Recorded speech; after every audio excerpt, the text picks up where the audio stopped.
भक्ति की ज्योति से हर अंधेरा मिटे, अपरा एकादशी पर हर मन झूम उठे। जो रखे यह व्रत पाप से रहे दूर मिले, श्री हरि की भक्ति भरपूर। राधे राधे, हरे कृष्णा। प्रिय मित्रों, आप सभी को पुण्य फलदायिनी अपरा एकादशी व्रत की हार्दिक शुभकामनाएं। मनुष्य को जीवन के सभी प्रकार के दुख और कष्टों से मुक्त कराने वाली तिथि यानी कि एकादशी तिथि सनातन धर्म में बहुत ही महत्वपूर्ण मानी जाती है और इसी प्रकार से एक वर्ष में पड़ने वाली 24 एकादशी तिथियों में से एक है अपरा एकादशी। हिंदू पंचांग के अनुसार अपरा एकादशी का व्रत ज्येष्ठ माह के कृष्ण पक्ष की एकादशी तिथि को रखा जाता है। कई स्थानों पर अपरा एकादशी को अचला एकादशी के नाम से भी जाना जाता है। अपरा एकादशी के व्रत में भगवान विष्णु के त्रिविक्रम स्वरूप की पूजा की जाती है। मित्रों, मान्यता है कि अपरा एकादशी का व्रत करने वाले भक्तों को सुख, सौभाग्य और सफलता का आशीर्वाद प्राप्त है।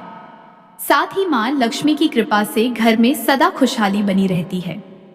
मित्रों, जितना जरूरी इस दिन भगवान विष्णु की विधि पूर्वक पूजा अर्चना करना माना जाता है, उतना ही जरूरी माना जाता है इस व्रत की कथा को सुनना। तो चलिए प्रभु श्री लक्ष्मी नारायण जी के चरण कमलों का ध्यान करते हुए सुनते हैं अपरा एकादशी व्रत की बहुत ही सुंदर कथा। आशा करते हैं कि आप सभी भक्त इन कथाओं को पूरे श्रद्धा और भक्तिभाव से श्रवण करेंगे। तो मित्रों, पहली कथा इस प्रकार शुरू होती है। एक समय की बात है, धर्मराज युधिष्ठिर कहने लगे कि हे मुरली मनोहर, हे माधव, ज्येष्ठ मास की कृष्ण पक्ष की एकादशी का क्या नाम है तथा इसकी कथा क्या है, यह सब आप विस्तार पूर्वक बताइए। श्री कृष्ण कहने लगे, हे धर्मराज, यह एकादशी अचला तथा अपरा दो नामों से जानी जाती है। पुराणों के अनुसार ज्येष्ठ मास के कृष्ण पक्ष की एकादशी अपरा एकादशी यह मनुष्यों को अपार धन देने वाली मानी जाती है, इसीलिए इसे अपरा एकादशी कहा जाता है। जो मनुष्य इस दिन पूरी सच्ची श्रद्धा के साथ व्रत करते हैं, वे संसार में धन, संपत्ति, ख्याति और प्रसिद्धि को प्राप्त करते हैं। हे राजन, जो फल तीनों पुष्करों में कार्तिक पूर्णिमा को स्नान करने से या गंगा तट पर पितरों को पिंडदान करने से प्राप्त होता है, वही फल अपरा एकादशी का व्रत करने से प्राप्त होता है। अतः मनुष्य को अपने पाप कर्मों को जीवन से समाप्त करने के लिए, सुख समृद्धि प्राप्त करने के लिए इस व्रत को अवश्य करना चाहिए। हे राजन, इस व्रत की प्रचलित कथा के अनुसार प्राचीन समय की बात है, एक बहुत ही समृद्ध और खुशहाल राज्य था जिसका नाम था महिमापुर। वहाँ की हरियाली, वहाँ के बाग बगीचे और वहाँ के लोगों के चेहरों की मुस्कुराहट देखकर ऐसा लगता था जैसे स्वर्ग वहीं उतर आया हो। इस राज्य के राजा थे महिध्वज। राजा महिध्वज कोई साधारण राजा नहीं थे। वे बिल्कुल एक पिता की तरह थे। जैसे एक पिता अपने बच्चों का ख्याल रखता है, वैसे ही वे अपनी पूरी प्रजा का ध्यान रखते थे। उनका हृदय इतना विशाल था कि अगर राज्य में किसी एक भी व्यक्ति को कांटा भी चुभता तो दर्द राजा को होता था। वे सुबह सुबह सूरज निकलने से पहले उठ जाते, भगवान नारायण का नाम लेते और फिर निकल पड़ते, यह देखने कि उनके राज्य में कोई भूखा तो नहीं सोया, किसी के घर में कोई दुख तो नहीं है। राजा महिध्वज के राज में कभी चोरी नहीं होती थी, कोई झूठ नहीं बोलता था। लोग अपने घरों के दरवाजे खुले छोड़कर सो जाते थे। चारों तरफ बस खुशियां ही खुशियां थीं।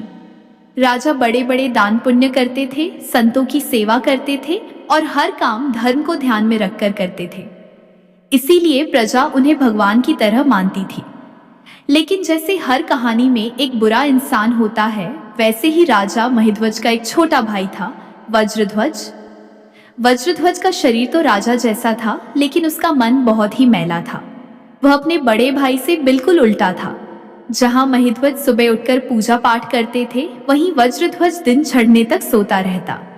उसे न तो भगवान में भरोसा था और न ही प्रजा के दुख दर्द से कोई लेना देना। उसे बस एक ही चीज से प्यार था, ताकत और पैसा।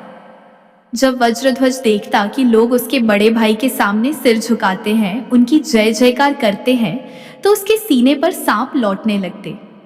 वह मन ही मन सोचता, ये लोग मेरी जय जयकार क्यों नहीं करते, ये सारा राजपाट मेरा क्यों नहीं है।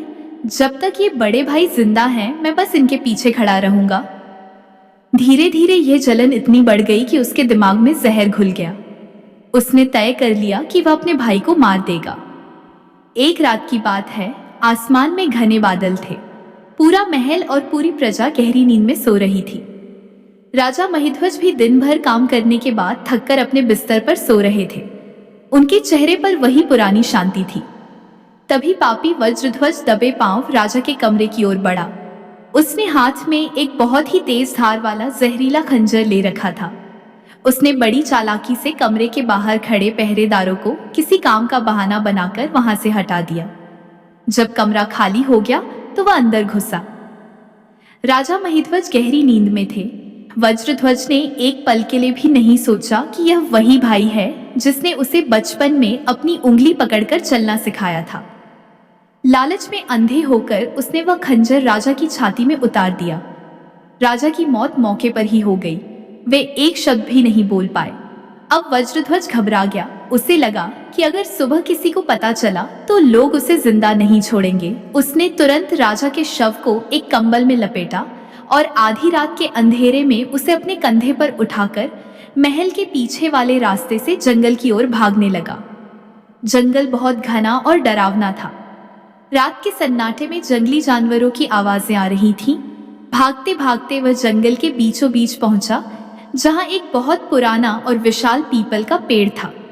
वह जगह एकदम सुनसान थी। वज्रध्वज ने उस पेड़ की जड़ों के पास एक गहरा गड्ढा खोदा और अपने सगे भाई के शरीर को बिना किसी अंतिम संस्कार के, बिना किसी पूजा के कचरे की तरह मिट्टी में दबा दिया। अगली सुबह उसने पूरे राज्य में यह झूठ फैला दिया कि राजा साहब को अचानक वैराग्य हो गया है और वे चुपचाप सब कुछ छोड़कर तपस्या करने वन में चले गए हैं। प्रजा बेचारी सीधी सादी थी। उन्होंने अपने राजा की धार्मिक बातों को याद करके इस झूठ को सच मान लिया।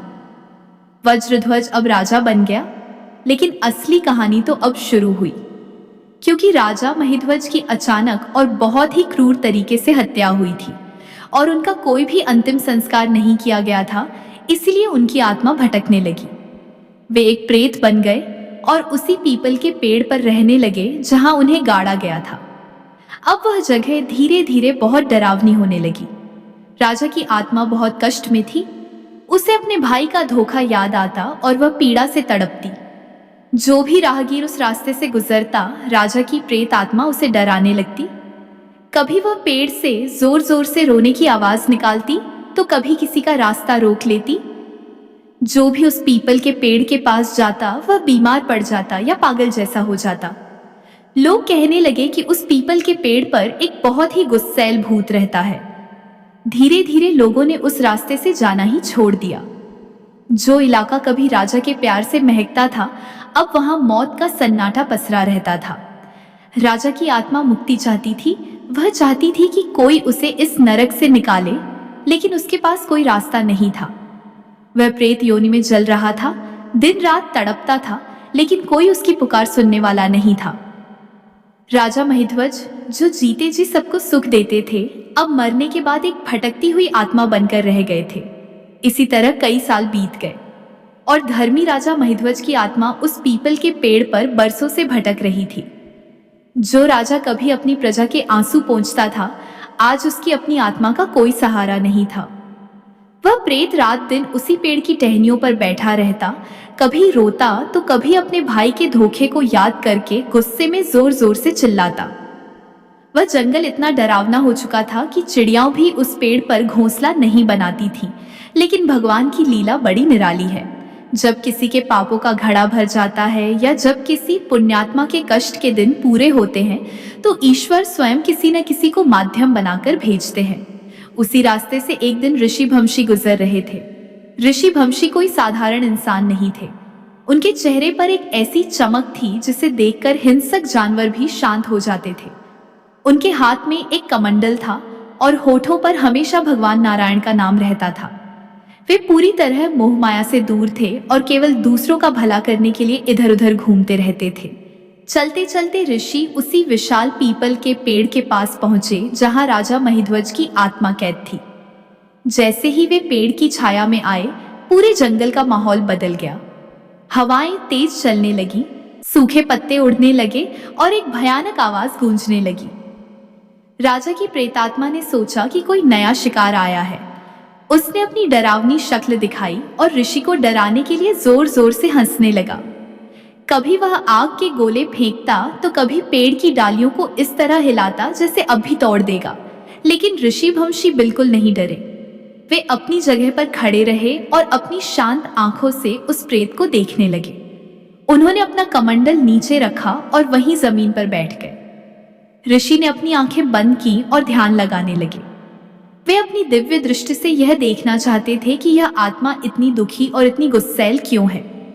जैसे ही ऋषि ने ध्यान लगाया, उनके सामने किसी फिल्म की तरह सारा सच आ गया। उन्होंने देखा कि कैसे राजा महेध्वज एक बहुत ही नेक इंसान थे। उन्होंने देखा कि कैसे उनके सगे भाई वज्रध्वज ने लालच में आकर सोते हुए भाई का खून किया। ऋषि ने वह पूरा दृश्य देखा कि कैसे राजा की देह को बिना किसी आदर और संस्कार के इस पेड़ के नीचे गाड़ दिया गया था। ऋषि का कोमल हृदय यह सब देखकर भर आया। उनकी आंखों से आंसू निकल पड़े। उन्होंने सोचा, इतना बड़ा धर्मात्मा राजा और उसका यह हाल। ऋषि ने अपनी आंखें खोली और बड़े प्यार से उस प्रेत को पुकारा, हे राजन, शांत हो जाओ। मैं तुम्हारा शत्रु नहीं हूं, मैं तो तुम्हें इस नरक से बचाने आया हूं। ऋषि की आवाज में एक ऐसी शक्ति और ममता थी कि वह प्रेत अचानक शांत हो गया।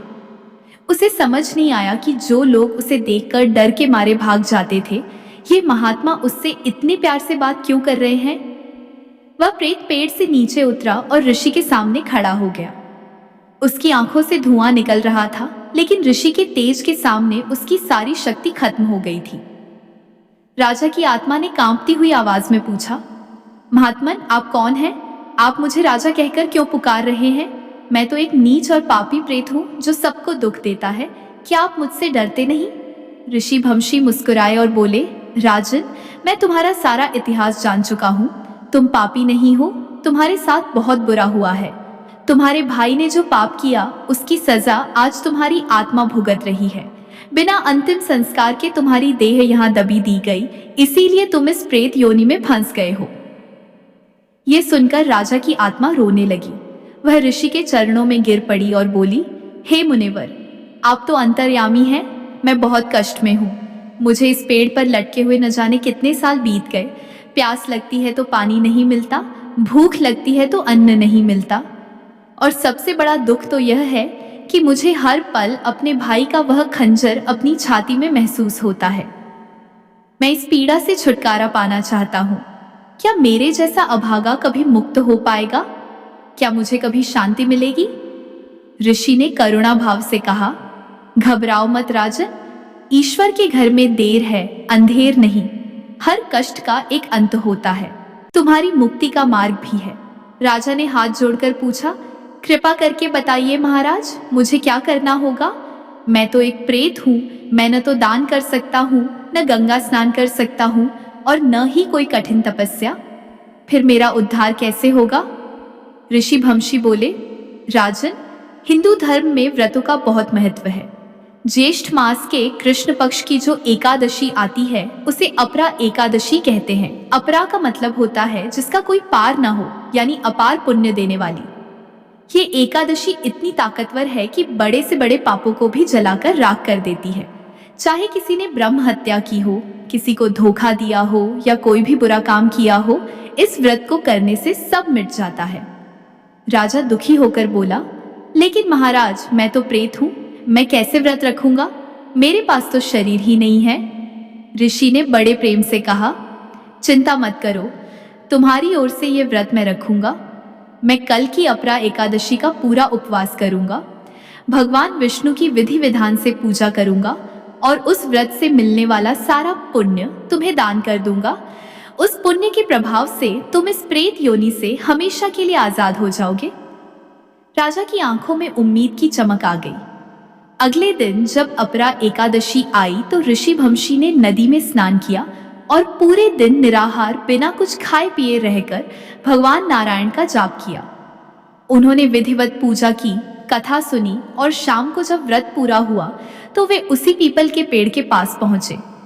ऋषि ने अपने कमंडल से पवित्र जल निकाला, भगवान का ध्यान किया और वह जल उस पीपल की जड़ों पर छिड़कते हुए कहा, हे प्रभु, मेरे इस अपरा एकादशी व्रत का जो भी फल है वह मैं इस भटकती हुई आत्मा को अर्पित करता हूँ। इसे मुक्त कीजिए प्रभु।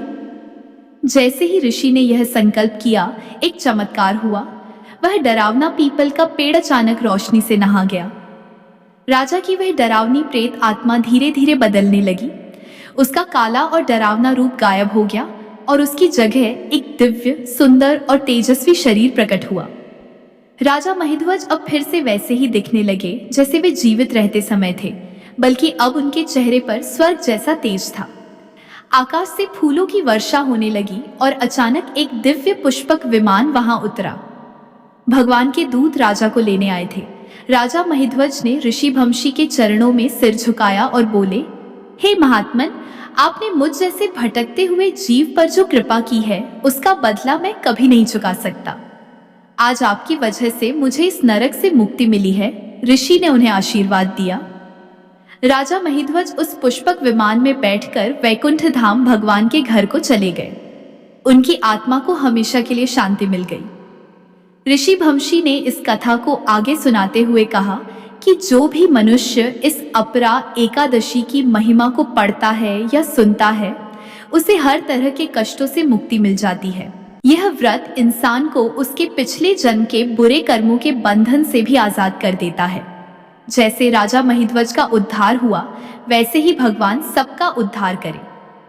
इस कथा को सुनने मात्र से मन में शांति आती है और यह विश्वास जगता है कि चाहे कितनी भी बड़ी मुसीबत क्यों ना हो, अगर हम भगवान की शरण में जाइए तो रास्ता जरूर मिलता है।